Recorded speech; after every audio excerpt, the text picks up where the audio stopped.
Nini maana sasa hapa ya dini? Nataka nitafsiri maana ya dini hapa. Dini ni kuna jambo moja ambalo limetrend sana leo. Nataka nitafsiri maana ya dini. Nimekuambia dini sio matendo ya huruma. Hata Freemasoni wanafanya matendo ya huruma. Hata wapagani wanafanya matendo ya huruma. Dini sio matendo ya huruma. Sasa ndugu zangu, huu ndio utumishi wa dini.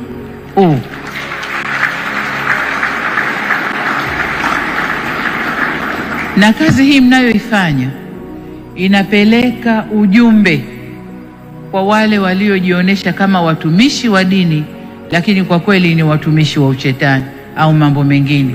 Kwa hiyo huu ni ujumbe muhimu kwao.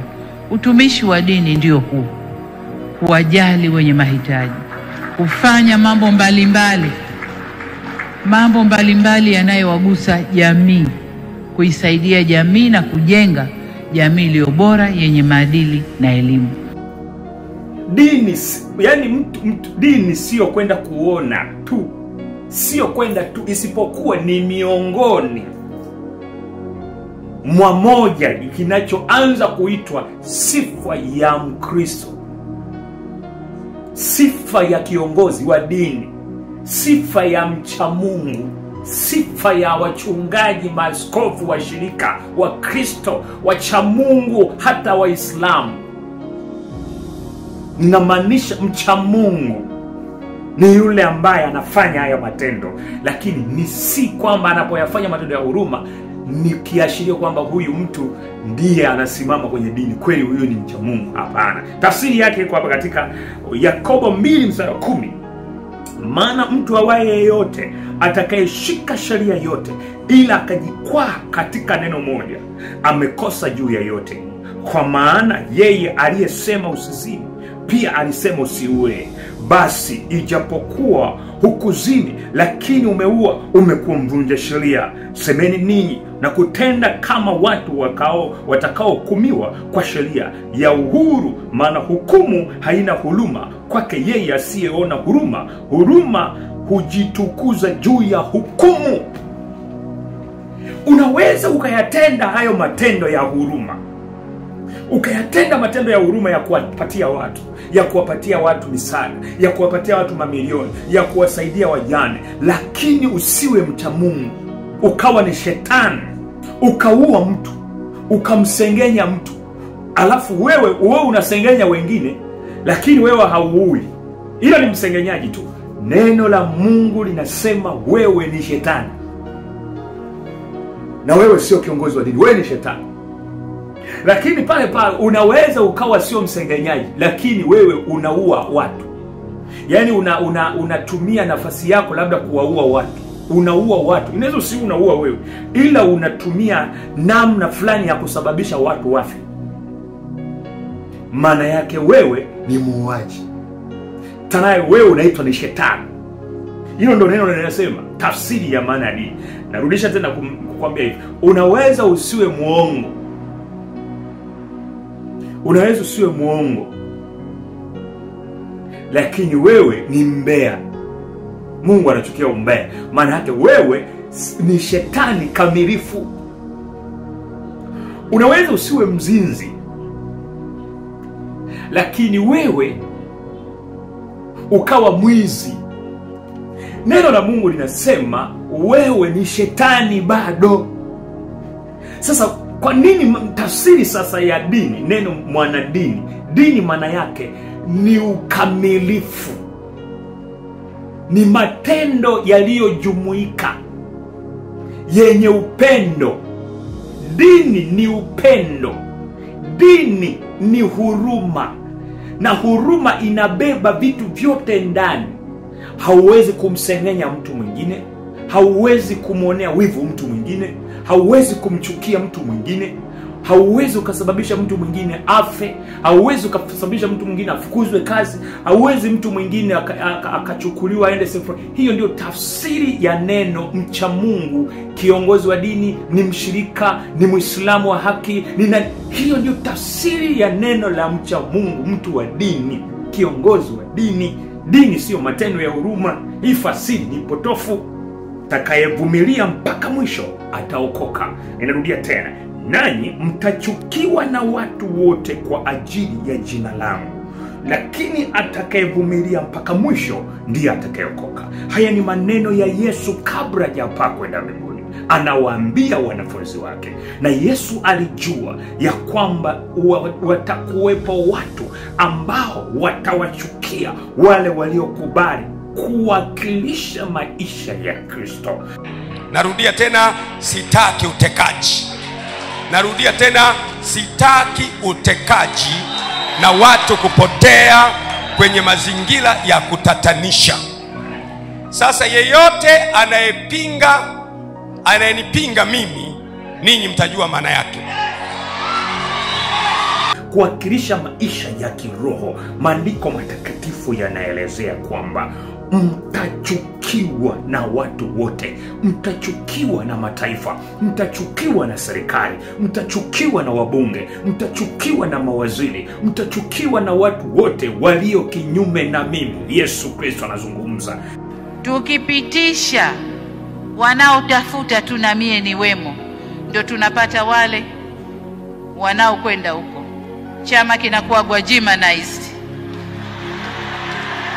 Kwa hiyo kwa vovote vile tusigwajimanize chama chetu, magwajima tuyaache nje.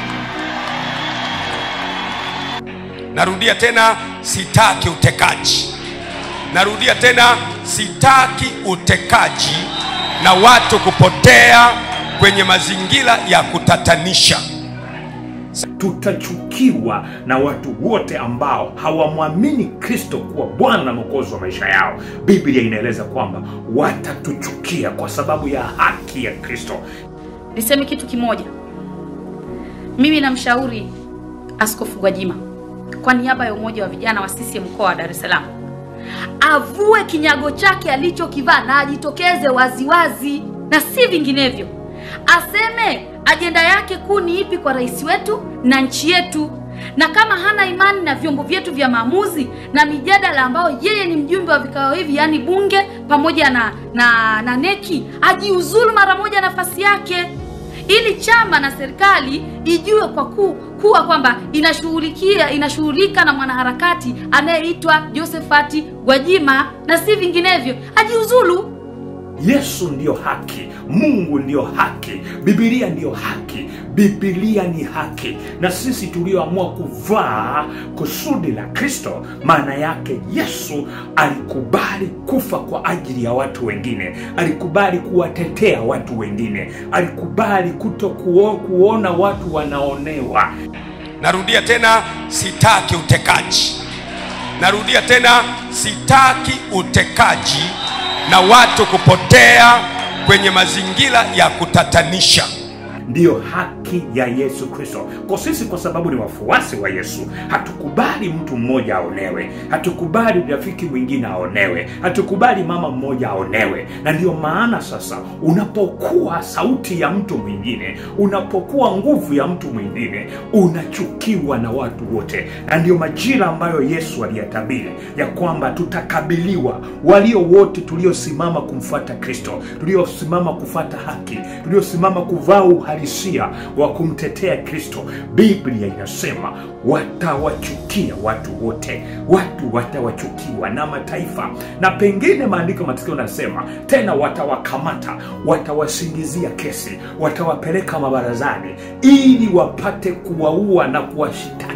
Lakini Yesu mahala fulani anasema, lakini msijiulize nini mtakachowajibu kule mahakamani, pamoja kwamba watawafunga kwa sababu ya haki yangu, kwa sababu ya kweli yangu, lakini ninyi msijiulize mtakajibu nini, wala msiogope. Nitawakumbusha cha kuwajibu mbele ya mahakama. Na saa inaendelea kuja. Shetani katika utawala wa giza anaendelea kuinua na kutengeneza. Tayari ameota makucha, anajizirisha kila taifa, anajizirisha kila mahali. Mamlaka na tawala za kishetani duniani zinatawala. Mnyama huyu ambaye utawala wa kishetani ni masaa ya shetani, masaa ya giza kutawala na kutafuta nguvu zake shetani. Na ndio majira haya ya kuteswa watumishi wa Mungu.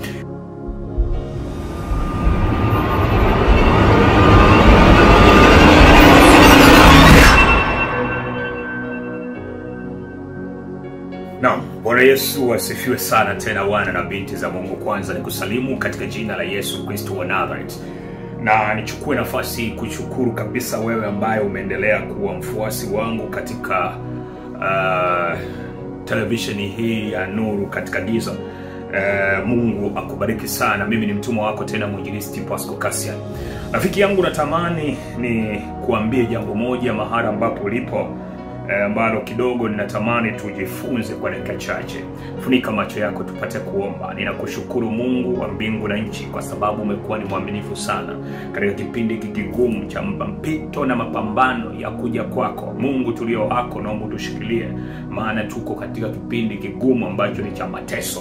Lakini Mungu, ingilia kati, wewe pamoja nasi katika jina la Yesu Kristo. Ulisema hutatuacha, utakuwa pamoja nasi. Dhoruba inapoendelea kuwa kubwa, endelea Bwana kututia moyo na kutufunika na kutukinga, maana umesema wewe ndio umetunza uhai wetu kwenye mikono yako. Naamini Yesu, maadui wanapojizingisha kwenye maisha yetu, endelea Bwana kutuokoa na kututetea.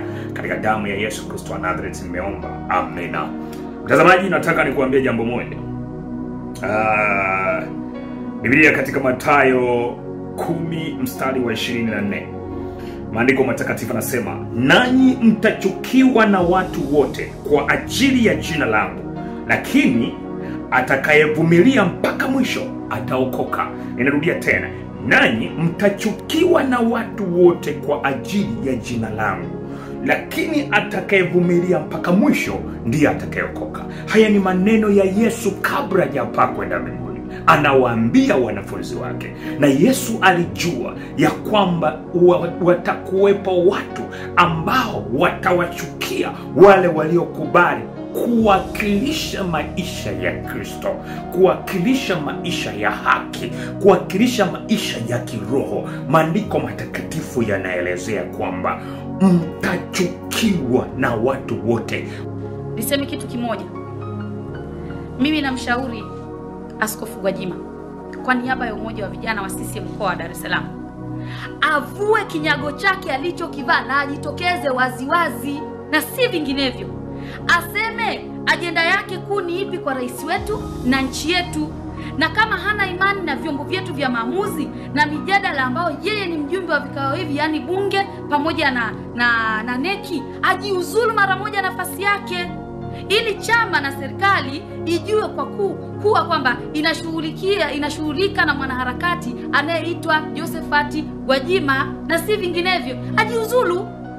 Sababu unakuta watu wanapata ukakasi kwa sababu bado amevaa kile kinyago alichojificha nacho, na sisi tumesha tafsiri, sisi ni Waswahili, tunajua mlengo wake ni upi. Ajiuzulu mara moja ili serikali sasa ijue kuwa inashughulika na mwanaharakati anayeitwa Josephat Gwajima. Mtachukiwa na mataifa, mtachukiwa na serikali, mtachukiwa na wabunge, mtachukiwa na mawaziri, mtachukiwa na watu wote walio kinyume na mimi. Yesu Kristo anazungumza, tutachukiwa na watu wote ambao hawamwamini Kristo kuwa Bwana na Mwokozi wa maisha yao. Biblia inaeleza kwamba watatuchukia kwa sababu ya haki ya Kristo.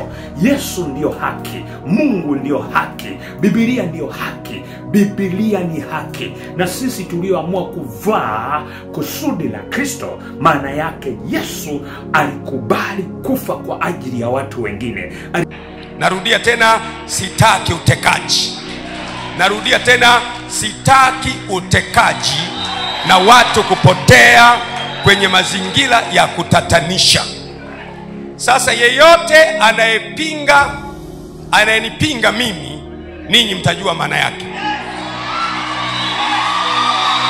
Alikubali kuwatetea watu wengine, alikubali kuona watu wanaonewa. Ndiyo haki ya Yesu Kristo. Kwa sisi, kwa sababu ni wafuasi wa Yesu, hatukubali mtu mmoja aonewe, hatukubali rafiki mwingine aonewe, hatukubali mama mmoja aonewe. Na ndiyo maana sasa unapokuwa sauti ya mtu mwingine, unapokuwa nguvu ya mtu mwingine, unachukiwa na watu wote. Na ndiyo majira ambayo Yesu aliyatabiri ya kwamba tutakabiliwa watachukiwa walio wote tuliosimama kumfuata Kristo, tuliosimama kufuata haki, tuliosimama kuvaa uhalisia wa kumtetea Kristo. Biblia inasema watawachukia watu wote. Watu watawachukiwa na mataifa, na pengine maandiko matakatifu yanasema tena watawakamata, watawasingizia kesi, watawapeleka mabarazani ili wapate kuwaua na kuwashitaki. Lakini Yesu mahala fulani anasema, lakini msijiulize nini mtakachowajibu kule mahakamani, pamoja kwamba watawafunga kwa sababu ya haki yangu, kwa sababu ya kweli yangu, lakini ninyi msijiulize mtakajibu nini, wala msiogope. Nitawakumbusha cha kuwajibu mbele ya mahakama. Na saa inaendelea kuja. Shetani katika utawala wa giza anaendelea kuinua na kutengeneza. Tayari ameota makucha, anajizirisha kila taifa, anajizirisha kila mahali. Mamlaka na tawala za kishetani duniani zinatawala. Mnyama huyu ambaye utawala wa kishetani ni masaa ya shetani, masaa ya giza, kutawala na kutafuta nguvu zake shetani. Na ndio majira haya ya kuteswa watumishi wa Mungu, ya kudharauliwa watumishi wa Mungu, ya kutukanwa watumishi wa Mungu, ya kubezwa wale wanaosimama kwa ajili ya Kristo. Ndio tunapata wale wanaokwenda huko, chama kinakuwa Gwajimanized.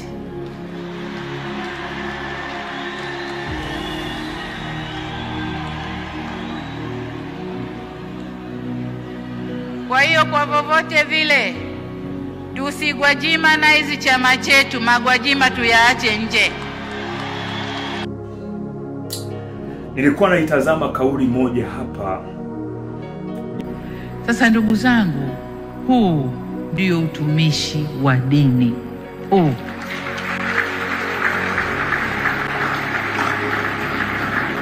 Na kazi hii mnayoifanya inapeleka ujumbe kwa wale waliojionyesha kama watumishi wa dini, lakini kwa kweli ni watumishi wa ushetani au mambo mengine. Kwa hiyo huu ni ujumbe muhimu kwao. Utumishi wa dini ndio huu: kuwajali wenye mahitaji, kufanya mambo mbalimbali yanayowagusa jamii, kuisaidia jamii na kujenga jamii iliyo bora yenye maadili na elimu. Mimi nina uhakika kwa jinsi ambavyo alivyoamua kusimama Gwajima, mimi naamini ni mtumishi wa Mungu, wala sio mtumishi wa shetani. Kama lugha hii ama hii kauli hii ilikuwa inahusisha kwamba Gwajima ni mtumishi wa Mungu, ni mtumishi wa shetani, ya kwamba amejizirisha ni mtumishi wa shetani, na pinga kabisa kwa mujibu wa Biblia kwamba Gwajima sio mtumishi wa shetani, ni mtumishi wa Mungu ambaye anasimama kwa ajili ya kuwalisha kondoo wa Bwana katika njia iliyo ya kweli, kuwatoa watu gizani, kuwaonyesha watu nuru. Gwajima ni mtumishi wa Mungu. Napingana na kauli ya mwanasiasa yoyote ambaye labda anaweza akatoa kauli kutokana na matendo yaliyopo akamhusisha Gwajima kwamba ni mtumishi wa shetani. Nina uhakika kusema kwamba Gwajima ni mtumishi wa Mungu. Gwajima sio mtumishi wa shetani. Gwajima hajavaa vazi la kidini kujifunika amaanishe kwamba anatumia vazi hilo lakini mtumishi wa shetani. Gwajima anatumiwa na Mungu. Gwajima anatumiwa na Yesu Kristo kwa njia ya Roho Mtakatifu. Yeyote anayetumiwa na Mungu, kuna ishara utazijua, kuna namna utatambua, kuna namna, kuna ujasiri wa kimungu, kuna namna ya kusema kwa ajili ya wengine, kuna namna ya kutetea watu wengine, kuna namna ya kulia kwa watu wengine. Na nataka nikwambie jambo hili. Dini si tu katika hali ya kusujudu. Dini si katika hali ya kunyenyekea. Dini si kwenda tu kule kwenda kuwatolea watu misaada. Sikiliza nikwambie, hata watu wabaya wanajifichia kutoa misaada. Hata watu wabaya wanajifichia kwenda kutoa misaada kwa mayatima. Hata watu ambao kwa mfano, nataka nikuulize swali. Ukijaribu kuangalia, labda huyu mtu mmoja anaitwa Chief Godlove. Huyu ni mtu ameokoka? Huyu ni mtumishi wa Mungu? Hapana. Huyu ni mtumishi wa nani? Hapana. Ameokoka, ni mchungaji? Hapana. Kwa nini basi? Ina maana huyu tumuite kwamba anapofanya matendo ya imani, matendo ya kusaidia watu, matendo ya kusaidia watoto yatima, matendo yenye huruma, ndio useme kwamba huyu ndio mtu wa imani, huyu ndio ameokoka, huyu ndio mtumishi wa Mungu, huyu ndio? Hapana, hivyo sio vigezo kwamba ndio vinaonyesha kwamba huyu ni mtu wa Mungu, kwamba anapotoa matoleo kwa watoto yatima, anapotoa matoleo kwa wanawake wajane, hiyo tu ni sehemu mojawapo, lakini haimaanishi kwamba mtu yeyote anapofanya hayo matendo ya huruma inamaanisha kwamba huyu ni mtu wa Mungu, ni mtumishi wa Mungu. Hilo sio kweli. Dini sio hiyo. Dini sio kwenda kutoa kwa watoto yatima, kwa sababu hata mafrimasoni wanajitokeza, wanatoa misaada, wanajitokeza, wanaenda kwenye watoto yatima, wanajitokeza kwa wagane, wanatoa zawadi, wanasaidia akina mama, hata mapagani, tena pesa zao ni za mashetani, na wanafanya hivyo vitendo, wanafanya hivyo vitu, na hawa sio wachungaji, sio watu waliookolewa. Lakini hawa watu wataitwa watu wa Mungu, wataitwa wachungaji, watumishi, watu wa dini, viongozi wa dini? Hapana, isipokuwa wameamua kupretend ama kujaribu kama kureact, kutengeneza kwenye jamii kama show love, lakini si wachungaji, sio viongozi wa dini, sio viongozi wa kimungu. Namna hiyo tu ni namna ambavyo mtu ameamua kufanya hivyo. Kwa kauli hii ambayo mimi nimeiona, ni kama inaweza ikaenda kumwaffect Gwajima, na watu wengi wakamuona yeye ni mtumishi wa shetani. Mimi nataka nikuhakikishie, unaweza usiende kwenda kupeleka matoleo kwa watoto yatima, unaweza usiende kwenda kupeleka vitu kadha wa kadha mahala fulani, na wengine wanapofanya hivi kwa ajili ya kujionyesha na makamera, lakini kuna watu wa Mungu wala hawajionyeshi na haya matendo wanayafanya. Na hata kama hujafanya hayo mambo, wokovu na dini maana yake ni 100%. Biblia inasema hivi, nikusomee tena andiko moja katika kitabu cha Marko kama sikosei.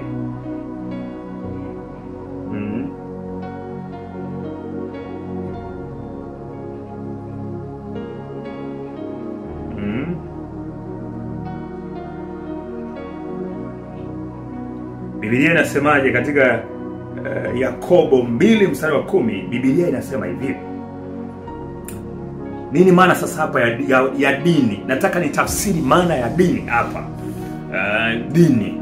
Kuna jambo moja ambalo limetrend sana leo. Nataka nitafsiri maana ya dini. Nimekuambia dini sio matendo ya huruma. Hata mafrimasoni wanafanya matendo ya huruma. Hata wapagani wanafanya matendo ya huruma. Dini sio matendo ya huruma. Dini sio kwenda kuona tu, sio kwenda tu, isipokuwa ni miongoni mwa moja kinachoanza kuitwa sifa ya Mkristo, sifa ya kiongozi wa dini, sifa ya mcha Mungu, sifa ya wachungaji, maaskofu, washirika, Wakristo, wacha Mungu, hata Waislamu. Ninamaanisha mcha Mungu ni yule ambaye anafanya haya matendo, lakini ni si kwamba anapoyafanya matendo ya huruma ni kiashirio kwamba huyu mtu ndiye anasimama kwenye dini kweli, huyu ni mcha Mungu. Hapana. Tafsiri yake iko hapa katika Yakobo 2:10. Maana mtu awaye yeyote atakayeshika sheria yote ila akajikwaa katika neno moja, amekosa juu ya yote. Kwa maana yeye aliyesema usizini pia alisema usiue. Basi ijapokuwa hukuzini, lakini umeua, umekuwa mvunja sheria. Semeni ninyi na kutenda kama watu watakaohukumiwa kwa sheria ya uhuru, maana hukumu haina huruma kwake yeye asiyeona huruma. Huruma hujitukuza juu ya hukumu. Unaweza ukayatenda hayo matendo ya huruma, ukayatenda matendo ya huruma ya kuwapatia watu, ya kuwapatia watu misaada, ya kuwapatia watu mamilioni, ya kuwasaidia wajane, lakini usiwe mcha Mungu, ukawa ni shetani. Kwa sababu Yesu anasema katika neno lake Yakobo anazungumza hapa, maana mtu awaye yote atakayeshika sheria yote ila akajikwaa katika neno moja, huyo amekosa juu ya yote. Maana yake unaweza ukawaua wengine, ukaua mtu, ukamsengenya mtu, alafu wewe unasengenya wengine, lakini wewe hauui. Hilo ni msengenyaji tu. Neno la Mungu linasema wewe ni shetani, na wewe sio kiongozi wa dini, wewe ni shetani. Lakini pale unaweza ukawa sio msengenyaji, lakini wewe unaua watu. Yaani unatumia nafasi yako labda kuwaua watu. Unaua watu. Inaweza si unaua wewe, ila unatumia namna fulani ya kusababisha watu wafe. Maana yake wewe ni muuaji. Tanaye wewe unaitwa ni shetani. Hilo ndio neno linasema, tafsiri ya maana ya dini. Narudisha tena kukwambia hivi, unaweza usiwe muongo. Unaweza usiwe muongo, lakini wewe ni mbea. Mungu anachukia umbea. Maana yake wewe ni shetani kamilifu. Unaweza usiwe mzinzi, lakini wewe ukawa mwizi. Neno la Mungu linasema wewe ni shetani bado. Sasa kwa nini tafsiri sasa ya dini, neno mwanadini? Dini maana yake ni ukamilifu, ni matendo yaliyojumuika yenye upendo. Dini ni upendo, dini ni huruma, na huruma inabeba vitu vyote ndani. Hauwezi kumsengenya mtu mwingine, hauwezi kumwonea wivu mtu mwingine, hauwezi kumchukia mtu mwingine, hauwezi ukasababisha mtu mwingine afe, hauwezi ukasababisha mtu mwingine afukuzwe kazi, hauwezi mtu mwingine akachukuliwa aende sefari. Hiyo ndio tafsiri ya neno mcha Mungu. Kiongozi wa dini ni mshirika, ni Muislamu wa haki, hiyo ndio tafsiri ya neno la mcha Mungu, mtu wa dini, kiongozi wa dini. Dini sio matendo ya huruma. Hii fasiri ni potofu.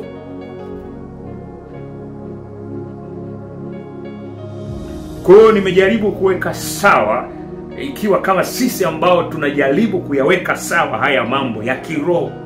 Nazungumzia Biblia kwa mujibu wa Biblia, kwa mtu awaye yote ashikae sheria yote akajikwaa juu ya moja, huyo ni shetani tayari. Ni mtenda dhambi tu kama watenda dhambi wengine. Hujaiba lakini umeua, wewe ni mtenda dhambi kama ni shetani, kama shetani wengine. Kwa hiyo unaweza ukawa unafanya matendo ya huruma kule, unafanya matendo ya huruma, unagawa magari, unafanya kila kitu, unagawa mapesa, unasaidia wajane, unafanya hivi wenye mahitaji, lakini Mungu anakuona wewe, kipimo chake, mizani yake, wewe ni shetani mkamilifu. Neno la Mungu linasema ole wake yeye yule amsababishaye nduguye kumuingiza kwenye makwazo. Yaani ukawa tu ni mtu ambaye unamuingiza mwenzako kwenye makwazo, wewe ni shetani. Kwa hiyo ndio maana ya dini. Maana ya dini ni upendo, haki. Kwa hiyo nataka nikwambie kwamba Gwajima, mahala ulipo, kwa namna yoyote ni mtumishi wa Mungu, sio mtumishi wa shetani. Na watu wote wanaosimama kwa ajili ya kupigana kwa ajili ya kuihubiri kweli na kuzuia watu wengine wasiwatendee watu ubaya, hao wanaashiria upendo. Ndani yao wana huruma, ndani yao wamebeba matendo ya huruma kwa sehemu kubwa.